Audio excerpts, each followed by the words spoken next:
अभी जो शिक्षा हम लेते हैं वो मैकॉले की है। मैकॉले ने जो पाठ्यक्रम तय किया वही हम पढ़ते हैं, और दुर्भाग्य से मैकॉले जो पाठ्यक्रम हमको दे गया वो इतना रद्दी और बेकार का है जो जिंदगी में कभी काम नहीं आता। हम पढ़ते हैं, रटते हैं, कक्षा में जाकर उल्टी करते हैं। कॉपी पे लिखना माने उल्टी करना। 100 में से 96 नंबर ले आते हैं। अब उसका शहद लगा के चाटें तो क्या निकलता है उसमें से? 96 नंबर। जिंदगी में काम नहीं आती वो शिक्षा। मैं मेरा उदाहरण देता हूं, सालों साल मैंने पढ़ाई की, मेरा जीवन खराब किया। मैं नहीं पढ़ता तो बहुत अच्छा होता। जितने साल मैंने पढ़ाई की, जितना पैसा मेरे माता पिता ने मेरी पढ़ाई पे खर्च किया, जितना पैसा मेरे ट्यूशन पे मेरे माता पिता ने खर्च किया, अगर मैं पढ़ने नहीं जाता वो सब पैसा बचता और मैं उससे कोई धंधा और व्यापार करता तो करोड़पति होता। क्या पढ़ाई हुई है मेरी? मैंने बचपन में पढ़ा x + y whole square is equal to x square plus 2xy plus y square, x minus y whole square is equal to x square minus 2xy plus y square. अब मेरे समझ में नहीं आता कि करूं क्या इसका मैं मेरी जिंदगी में।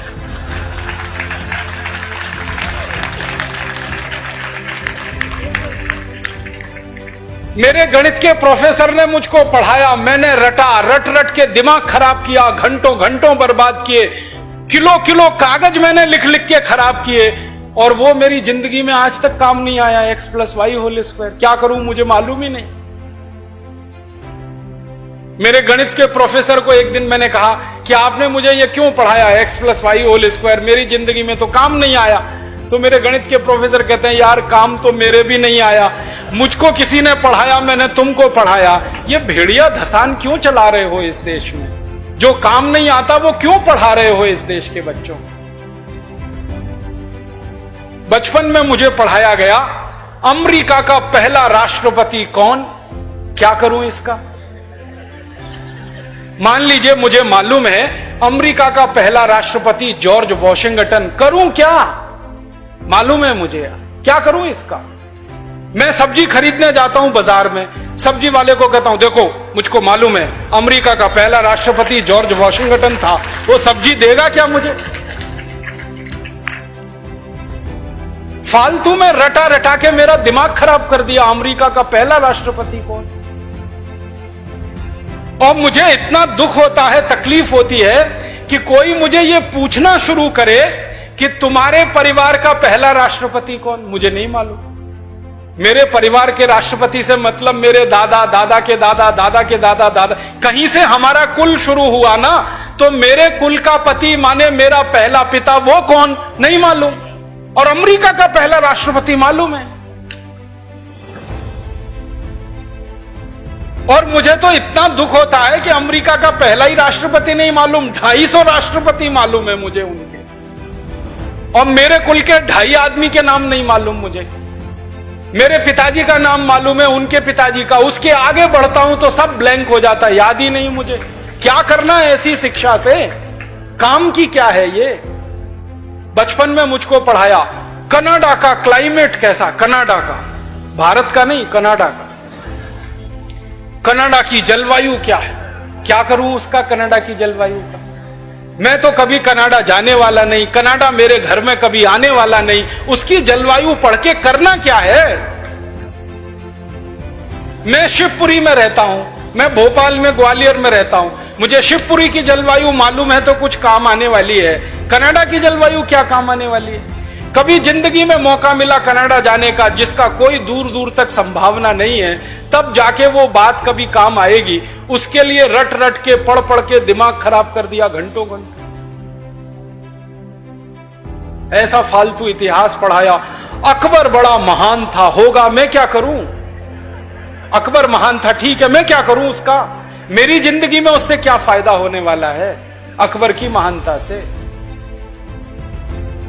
मतलब मैं कहना यह चाहता हूं कि जो ज्ञान हम ले रहे हैं हमारी शिक्षा में, वो जिंदगी में कभी काम नहीं आता।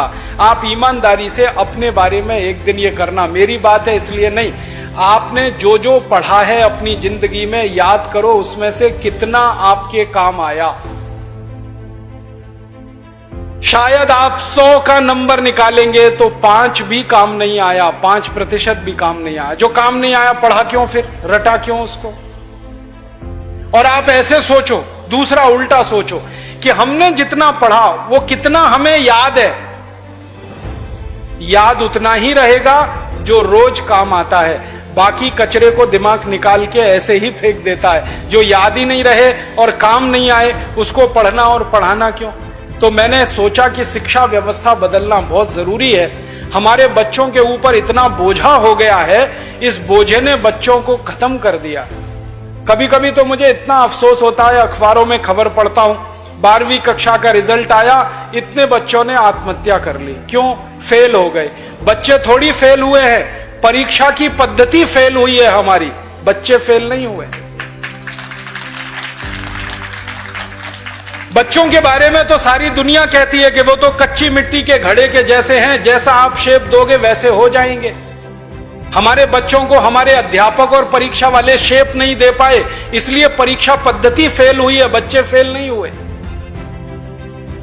मुझे तो कई बार यह कहने के मन करता है कि बच्चों को फेल करने वाले अध्यापकों को फेल करना चाहिए, क्योंकि उन्होंने पढ़ाया नहीं ठीक से, समझाया नहीं बच्चों को ठीक से। और इस शिक्षा पद्धति में क्या भेड़िया धसान है। 100 में से 90 नंबर लाओ, 99 नंबर लाओ, 98 नंबर लाओ तो आप बहुत होशियार हैं, 33 नंबर लाओ, 30 नंबर लाओ तो आप बिल्कुल बेकार हैं। न्यूटन को तो जिंदगी में कभी भी 30 से ज्यादा नंबर आए नहीं, बेकार है न्यूटन, वो तो सारी दुनिया में पूजा जाता है। कभी फेल, हमेशा ही फेल हुआ, पास ही नहीं हुआ कभी न्यूटन।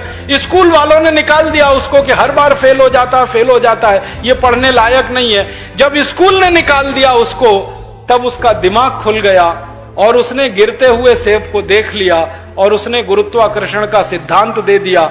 जो आदमी स्कूल में फेल हो गया था, अब सारी दुनिया उस पर पीएचडी करती है और उसके गुणगान करती है। माने फेल और पास होने से किसी व्यक्ति के जीवन का कोई लेना देना नहीं। आप आइंस्टाइन की अगर कहानी पढ़ोगे तो आइंस्टाइन तो 9 कक्षा के आगे पढ़ नहीं पाया कभी, निकाल दिया स्कूल ने उसको, क्योंकि वो कुछ और सोचता रहता था। स्कूल ने निकाल दिया और निकालने के बाद सारी दुनिया में E=mc² का जो सिद्धांत दे दिया, सारी दुनिया उसका गुणगान करती है और एक ऐसे आदमी को पूछती है जो स्कूल में 9 क्लास के आगे बढ़ा ही नहीं।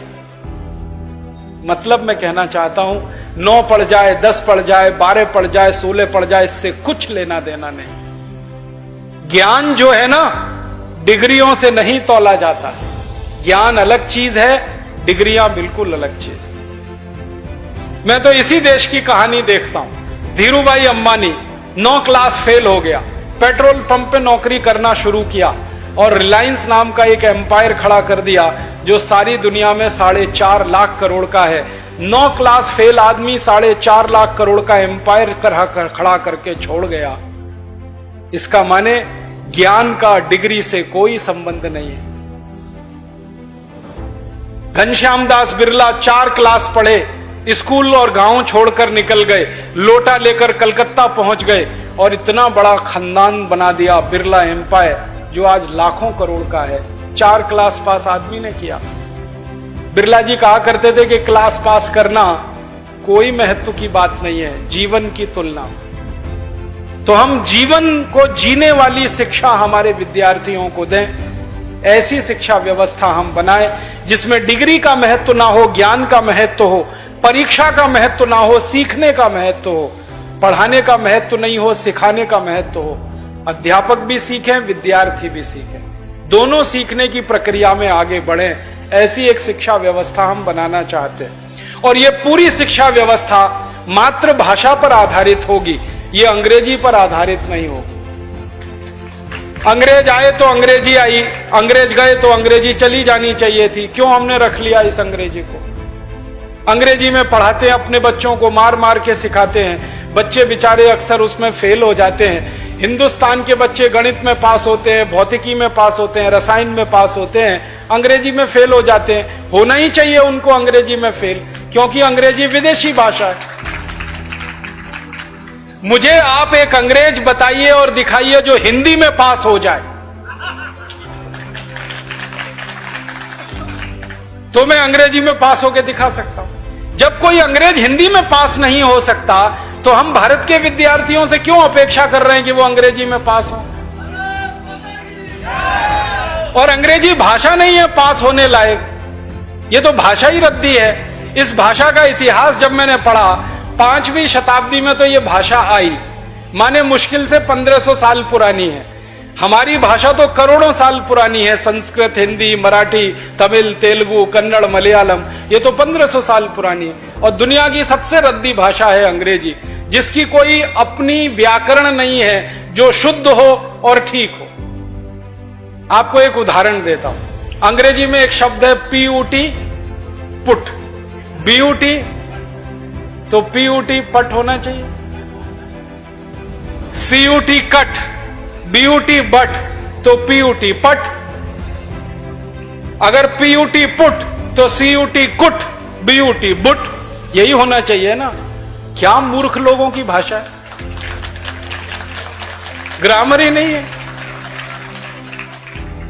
और परम मूर्खता की भाषा ये अंग्रेजी।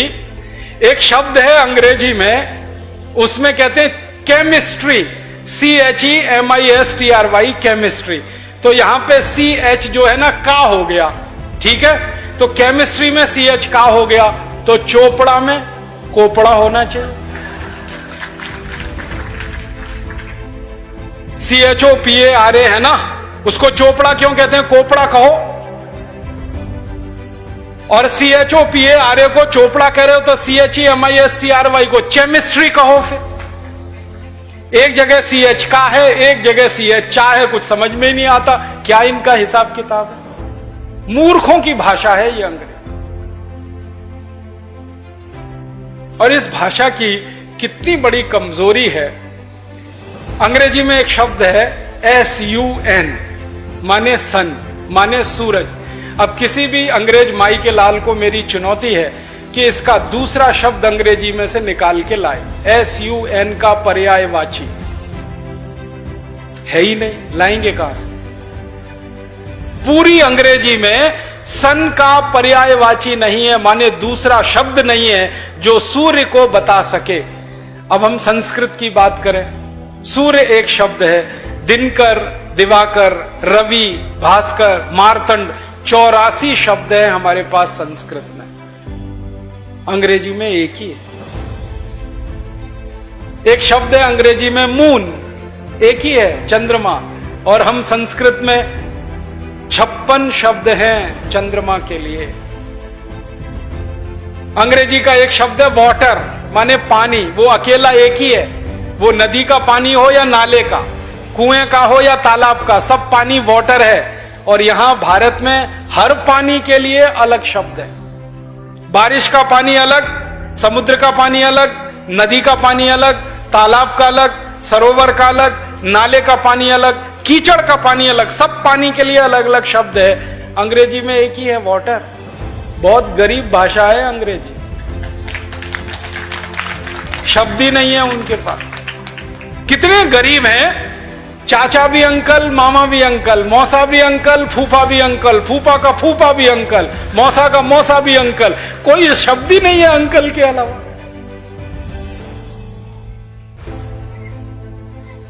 और चाची, मामी, मौसी, सब आंटी, कोई दूसरा ही शब्द नहीं है उनके। हम तो मूर्ख लोग इस अंग्रेजी में फंस गए। अकल नहीं हमारी तो मारी गई है। हमारे देश में जो अंग्रेजी पढ़ गए ना, अकल उन्हीं की मारी गई है। जो नहीं पढ़े वो बहुत होशियार।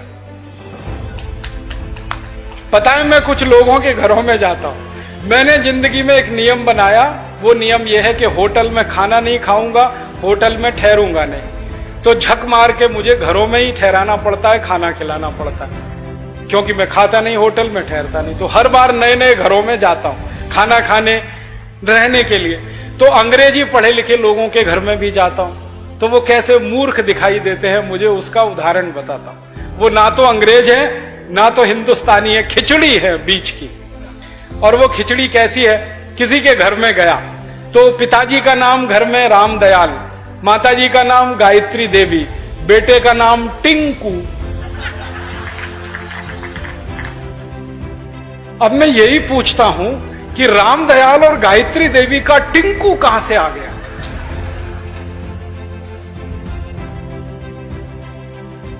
फिर मैं उनको पूछता हूं आपको मालूम है टिंकू का अर्थ क्या है? उनको नहीं मालूम। नाम रख लिया बच्चे का टिंकू, अर्थ नहीं मालूम। ऐसे मूर्ख लोग, अर्थ मालूम नहीं, नाम रख लिया टिंकू टिंकू टिंकू। फिर डिक्शनरी खोल के दिखाता हूं। अंग्रेजों की सबसे पुरानी डिक्शनरी है वेबस्टर डिक्शनरी। उसमें टिंकू का अर्थ है आवारा लड़का।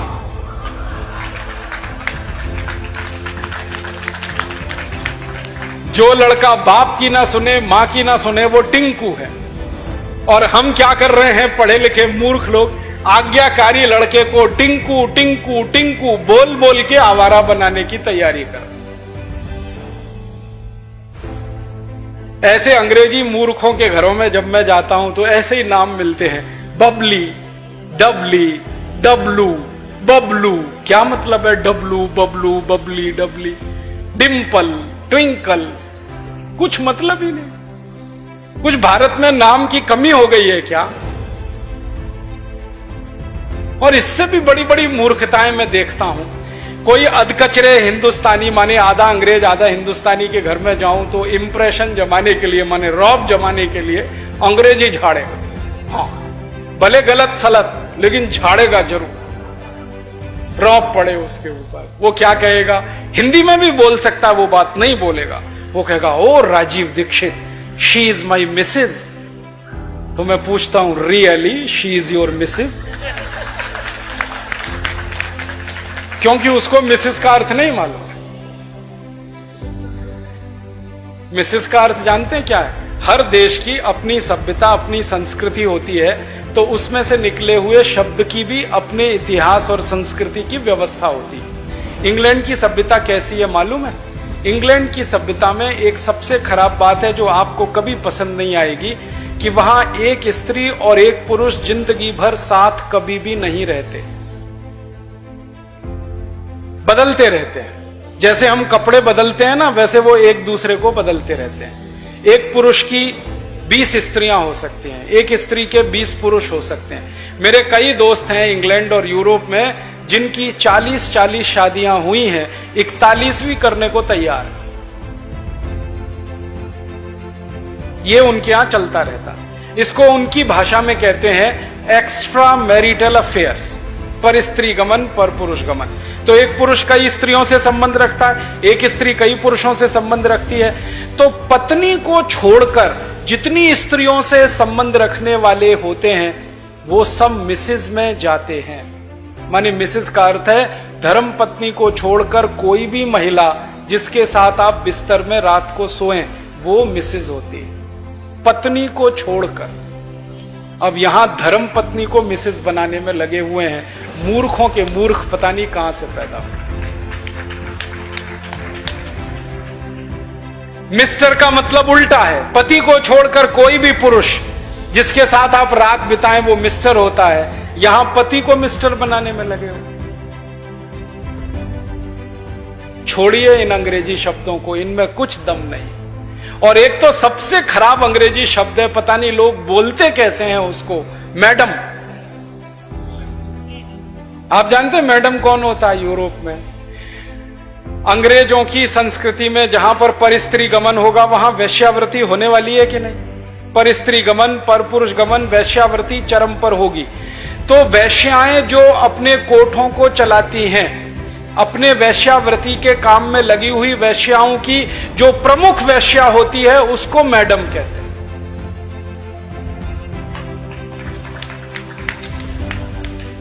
और यहां हिंदुस्तान में अपनी बहनों को मैडम कह देते हैं। ऐसे मूर्ख लोग मैंने इस देश में देखे हैं। अपनी धर्मपत्नी को मैडम कहने में शर्म नहीं आती, ओ मैडम इधर आओ। और वो धर्मपत्नी को भी शर्म नहीं आती मैडम कहलवाने में, वो भी कहती है मैडम कहो मुझको। जान तो लो कि मैडम होती कौन है, फिर कहलवाओ। अपने भारत में कितने सुंदर सुंदर शब्द हैं। श्रीमती, श्री माने लक्ष्मी, मति माने बुद्धि, बुद्धि माने सरस्वती, लक्ष्मी। तो जहां सरस्वती लक्ष्मी एक साथ निवास करे वो श्रीमती, उसको हमने मिसेस बना दिया। ये मूर्खाधिपति हमारे देश में अंग्रेजी पढ़े लिखे, इन्होंने बड़ा सत्यानाश किया, बेड़ा गर्क किया इस देश का। इस अंग्रेजी भाषा ने किया, फिर इन्होंने और ज्यादा किया।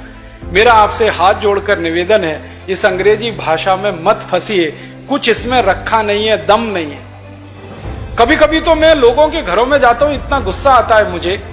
कभी कभी अंग्रेजी पढ़े लिखे लोगों के घर में जाता हूं तो छोटे छोटे बच्चे होते हैं ना, उनको उनके माता पिता कहते हैं, देख बेटा अंकल आए हैं, जरा पोएम तो सुना। मैं कहता हूं भाई मैं अंकल नहीं हूं, मुझे या तो मामा बना लो या चाचा बना लो, दोनों में ही आपका फायदा है, मेरा भी फायदा है। मामा बनो तो भी फायदा, चाचा बनो तो भी फायदा, अंकल में तो कुछ रखा नहीं है। फिर उनके माता पिता को कहता हूं, ये आप इनको पोएम क्यों सुनवाते हैं, कविता सुनवाओ ना। तो उनको पोएम और कविता का अर्थ ही पता नहीं है, पोएम अलग है, कविता अलग है। अब वो बच्चे चालू हो जाते हैं टेप रिकॉर्डर की तरह से और पोएम सुनाते हैं मुझको, rain rain go away come again another day little baby wants to play. अब मैं बच्चे को पूछता हूं, तुमको मालूम है इसका अर्थ क्या है? नहीं मालूम। किसने सिखाया? मम्मा ने सिखाया। मम्मा को पूछा, आपको अर्थ मालूम है रेन रेन गो अवे? नहीं मालूम। किसने बताया? टीचर ने बताया। टीचर को पूछो, उनको भी अर्थ नहीं मालूम। तो रटाया क्यों फिर बच्चे को? अर्थ ही नहीं पता। फिर बच्चों को मैं बताता हूं, देखो इसका अर्थ ये है, बारिश बारिश तुम चली जाओ, मत आओ क्योंकि मुझे खेलना है। माने छोटे बच्चे को खेलना है, इसलिए वो बारिश को कह रहा है, बारिश बारिश तुम चली जाओ, यहां मत आओ क्योंकि मुझे खेलना है। अब ये बच्चे कविता गा रहे हैं, बारिश बारिश तुम चली जाओ, यहां मत आओ, मुझे खेलना है, और ये ईश्वर से प्रार्थना के रूप में कविता है। करोड़ों बच्चों ने ये कविता गाई और ईश्वर ने सुन ली तो